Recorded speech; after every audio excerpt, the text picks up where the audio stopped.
Hello everyone, this is CJNovo992 and today we're back for another brand new video. And I say brand new video and we start the video with the same cadence, ladies and gentlemen, but genuinely I feel like I could maybe take a compilation for our last 3 or 4 old firm videos and just cut them, splice them and just put out something that would perfectly replicate and summarise this game of football, because there is absolutely nothing groundbreaking and new that I'm going to sit here and say in the actual video. I know you're not supposed to say that on YouTube because I'm supposed to kid on, I'm going to say something new, but it's the same. People, we are who we are, and I sit here in front of you looking like Bill Murray in a fantastic 80s movie because it's Groundhog Day. Because what's mental, ladies and gentlemen, is we have such a formulaic way of playing and performing that it's the exact same constantly. I mean, I could sit here with a Rangers bingo card, people. Maybe I'll start selling them for stocking fillers. Maybe pick them up, hit me up if you actually want one. On the bingo card, you have a first team player gone down injured. Tillman picked that up as he got injured early on in the game. Was obviously very emotional because he was hurt and knows he couldn't play in the game. You never want to see a young kid that upset. You could clearly see he wanted to play on in the game. He tried to give it a go, couldn't he? But that's been ticked off. You then have the defence being who they've been all season long and responsible for a hell of a lot in my grey hairs, ladies and gentlemen, because they gift wrapped another opportunity for a fantastic Celtic side that doesn't need us to give them goals. People, they're phenomenal going forward. You didn't need to do anything for them. They'll usually cause you trouble too, but this defence just went like that and handed it another opportunity. Score that off in the bingo card. You then have the Rangers response in which they get a clearance off the line. How did they miss that one? Scored off the line. You have the woodwork as Tavernier hit the woodwork again. People, score that one off, and that one thankfully leads us into the last little bingo square, people, and that is of course missing an open goal, which Sakala now made 2 out of the last 2 Old Firm Cup games. That's a very impressive feat. I don't know how he's managed to do it, but does the fact that they managed to miss this again, people, surprise me? No, because that is who Sakala is. That is the standard of our attacking line. And if you remember yesterday's video, we sat here and says every time these two teams meet under Michael Beale, there's been 1 goal separating. It's been a battle in the middle of the park, blah blah blah. It's been tight. Either team could have won it, etc. etc. Celtic's been probably the better overall if you look at the last 3 or 4 Old Firms, but it's been a battle. There's been one in it, and yet there'll still be people saying in the comments, scroll down, ha ha, we played shite but beat yous. But he said that last time.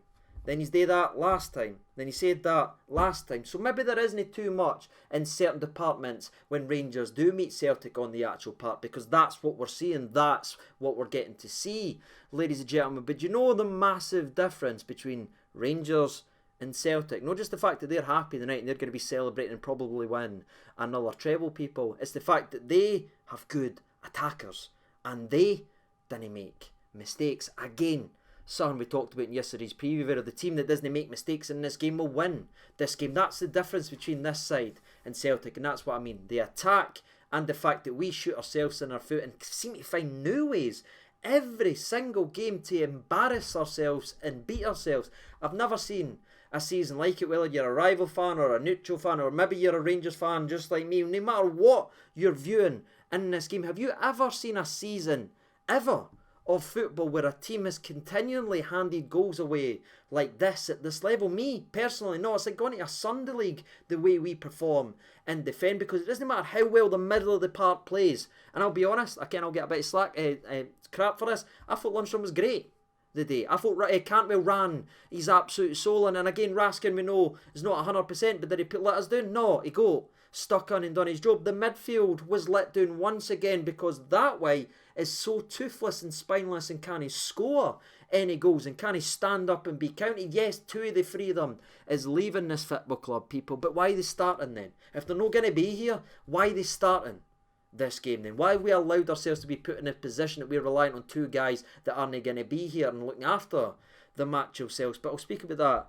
in a minute or two. And we've been let down again back there, despite Connor Goldson coming back in, and I thought Connor Goldson was very good in this game and stopped Kyogo a couple of times, stopped Maeda a couple of times, but he's let down again by the similar regular themes.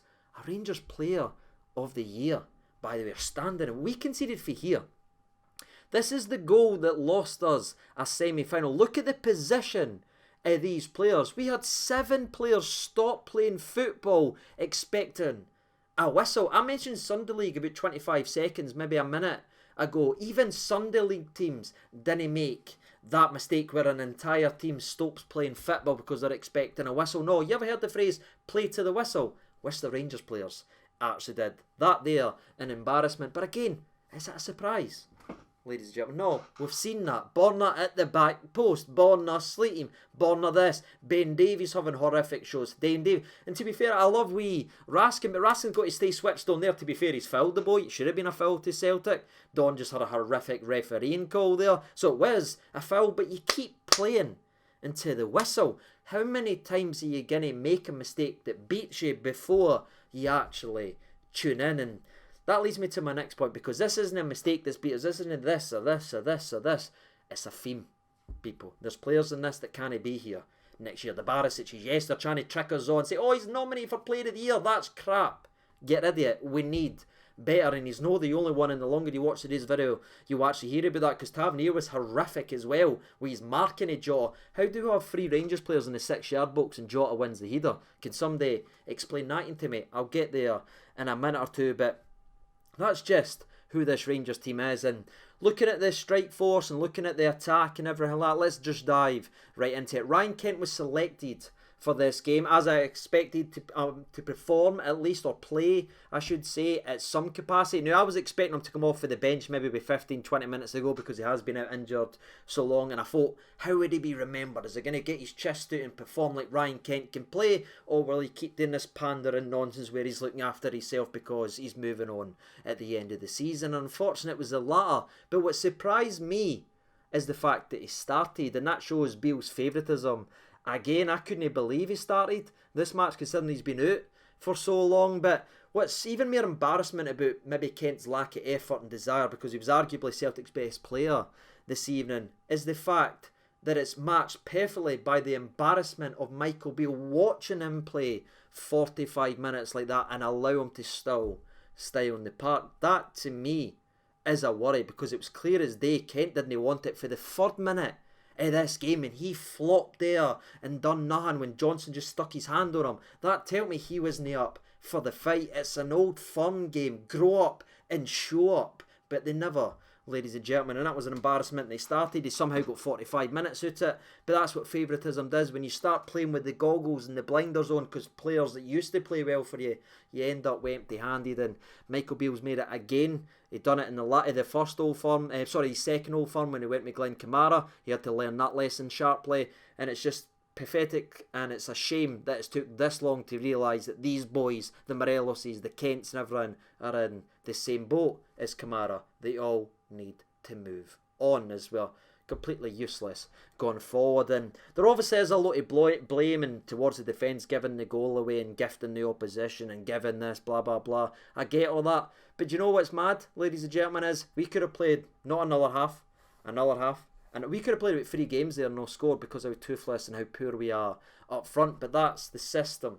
That's what we've accepted as a fan base. That's what we have cheered and sung and demanded and been happy because people look grumpy and go cool songs. That's how far our standards are actually falling. We've got a system that's set and only fits with a Morelos playing to bring others into play. Our system is set and built upon a player who doesn't score and who hasn't scored and performed versus Celtic. 3 goals in 25 games versus Celtic. This is the system, and when a Cholak comes in and scores goals, nobody's happy because it doesn't fit. Oh, he doesn't run, he doesn't do this, he doesn't. What he does? Scores. People, do you know what other teams do? Do you know what Celtic does? They score. People, do you know what they've got? They've got a system that's designed for a number 9 or a number 8, if you will, who actually goes about and just scores goals.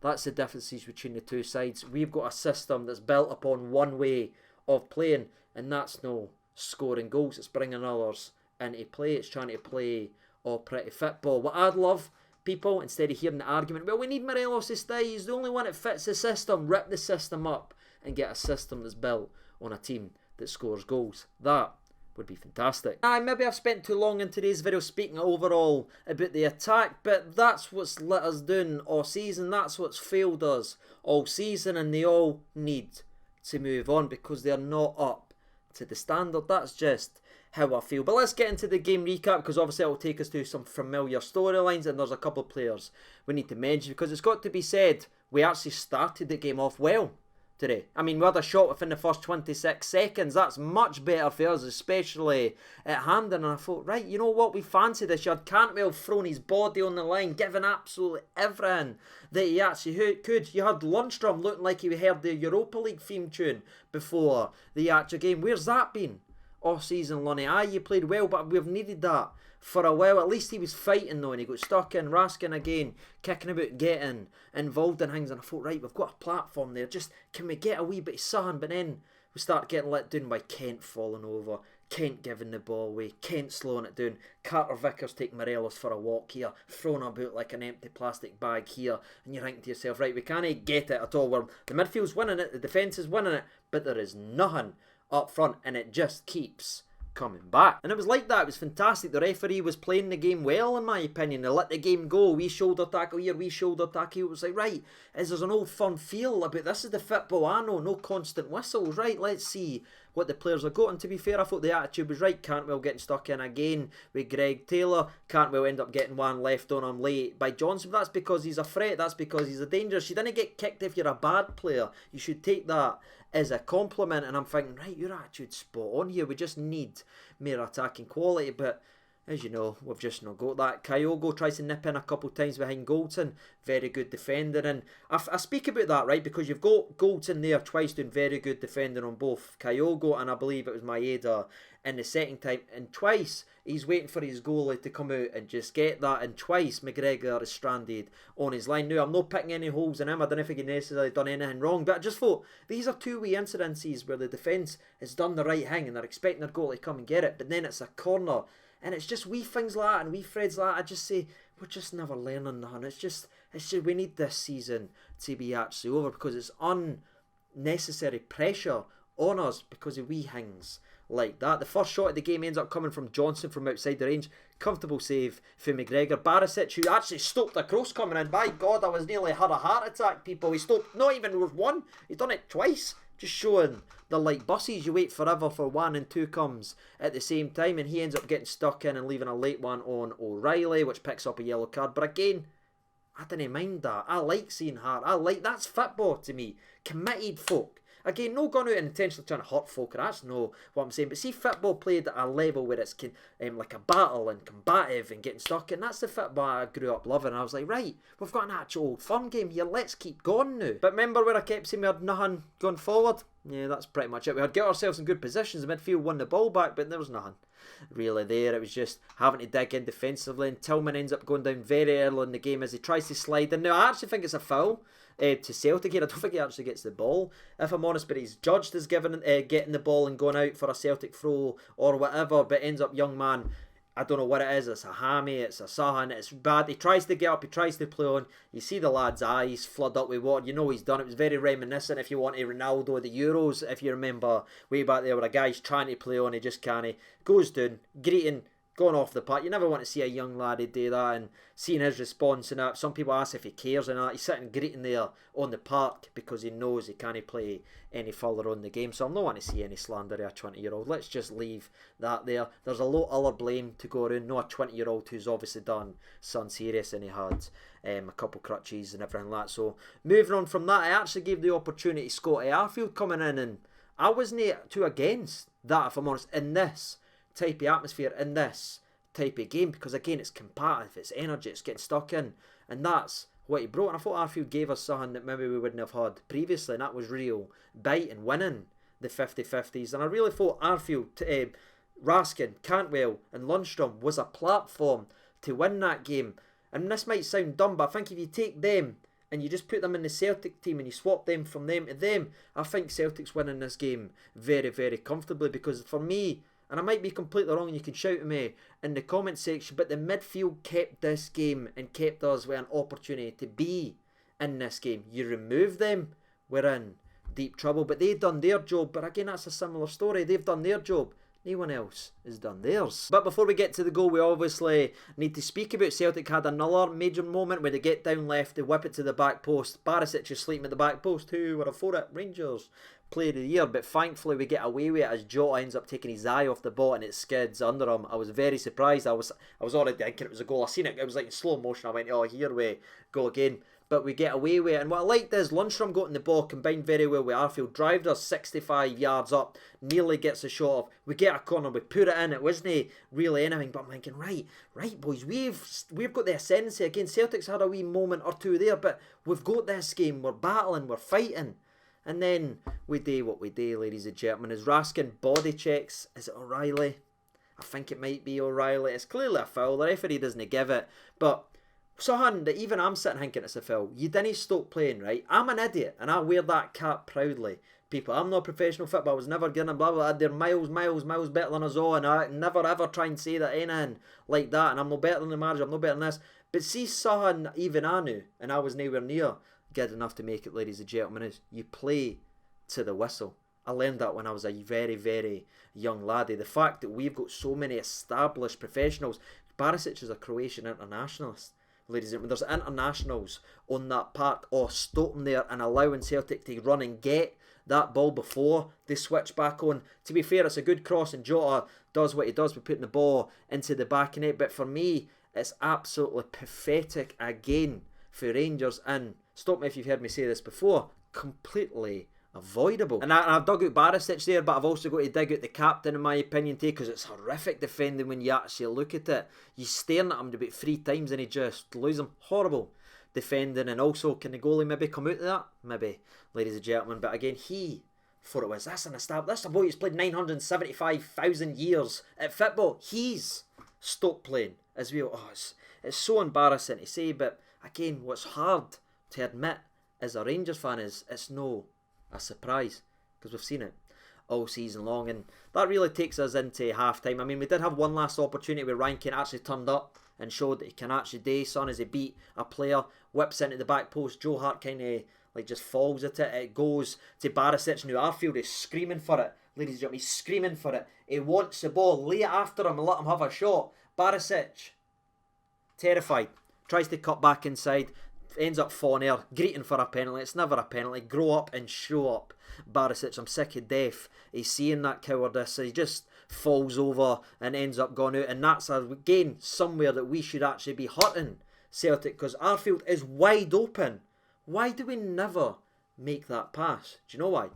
Because they're not good enough. Speaking of not good enough, Ryan Kent ends up getting mercifully took off the actual park. And I say mercifully, people, because it was, for us, he was simply pathetic today. And I think he'll look back in years to come, and maybe I think he will go on to have a success, because again, he's still a good player. I think he just became stale and bogged down. Maybe he was expecting to leave a year or two ago, but no matter where he goes in his career, I think he'll think back to the opportunity Rangers gave him, and he'll be disappointed in what he gave this afternoon. Even though he might not be at 100%, he was picked to start. He must have had the conversation, he must have said he could have done better, but that wasn't the Ryan Kent we came to expect, and that'll probably be the last time we see him at Hampden in a Rangers shirt, or obviously it will be, as I'm expecting him to leave at the end of the season. But aye, moving on, Sakala ends up coming on, and Sakala brings you what he brings you, energy, drive, and he might be guff at 90% of a game, and I fired that out on Twitter. He's an enigma wrapped in a mystery that is he a footballer or no. 90% of the time there's that 10% where he sprinkles and gives you something and offers something.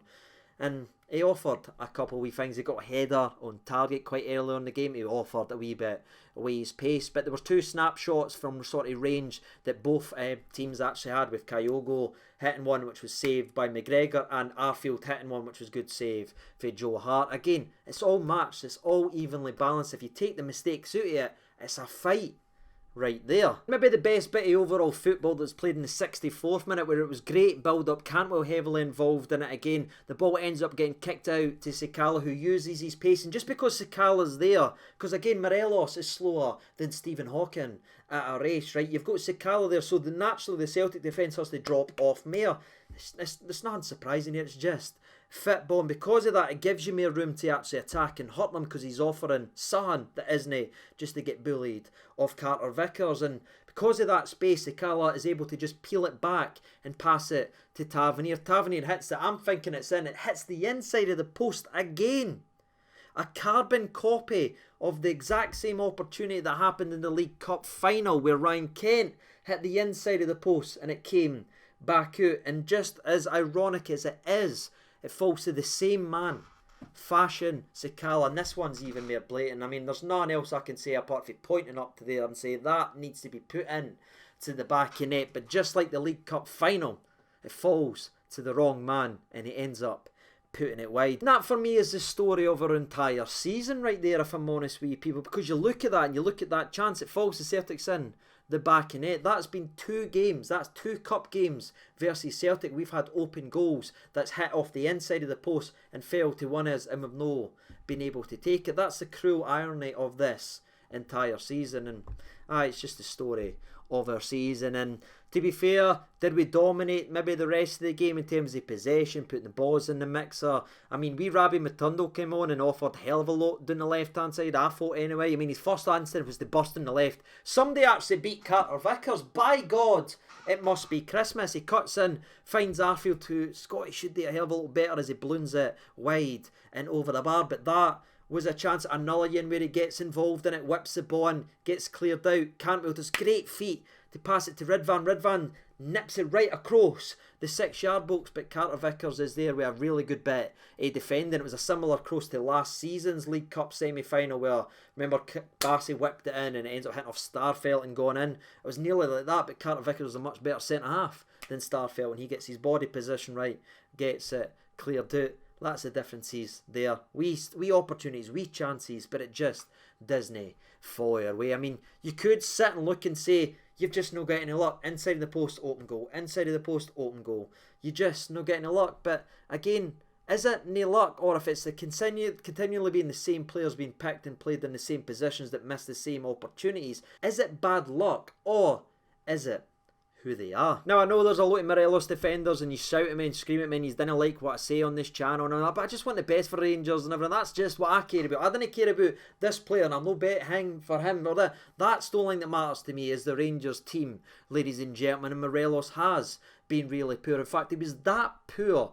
We were needing a goal in this game with 10 minutes left, the only trophy left to compete for this season, and Michael Beale saw what Morelos offered in this game, took him off the game, chasing a goal with 10 minutes to go, and put a midfielder in there. We finished the game with 9 number 9s on the park. That's how ineffectual and a useless Morelos was the day versus Celtic, that Beale looked at that and thought, you know what, rather than having a striker on the park, we may as well do this, because we're getting nothing for the laddie, and he's no getting any touches. And again, if you just take a step back and you think of that last 10 minutes without a single number 9, how embarrassingly run have we been done as a club, people, that we are in this situation when there's no one number 9 on chasing a goal in the last chance at winning silverware.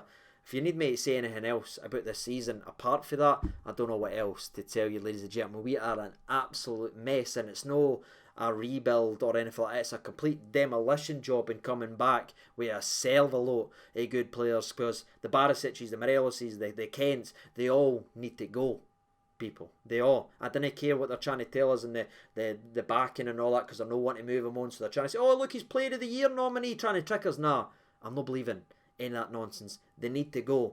We might be getting Butland in very, very soon. That's a step in the right direction. We need another left back, because to me, I know Ridvan was flung in, but defensively I wasn't really sure of the laddie. We need another number there. There's a lot of players that have been added, but if there is one thing that this club is craving for, it's an attack force that can score goals and put the ball into the back of net, because Kent, Morelos, Sakala, Kent, Morelos isn't good enough, and it hasn't been over the last 5 years. Sakala's only been here for a couple, but it's not good enough, ladies and gentlemen. We need bad investment up top. We need to get rid of the favourites. Beale needs to let go of the ideas of his favourites and what they'd done for him when he was a coach and everything. They're gone. Their heads are gone. They need to be moved on. Please don't make mistakes in giving contracts to boys. They can't take us to where we want to go consistently. Yes, they won us one league title, but how many have they lost us? So that's my thoughts and opinions in the game. Again, there's another Old Firm in a couple of weeks. Are you excited? No, I'm not, because it's the same bunch of players. It's the same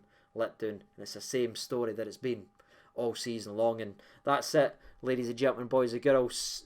Celtic were good enough going forward. They took the opportunity that was handed to them. Fair play, and that they've got clinical, better players than us going forward, and the team that makes the less mistakes win these games. And that's exactly what we saw this afternoon. What about you? Let me know your thoughts and opinions down there in the comment section below. And until next time, I've been CJ Over 92. Thank you so much for watching, and bye.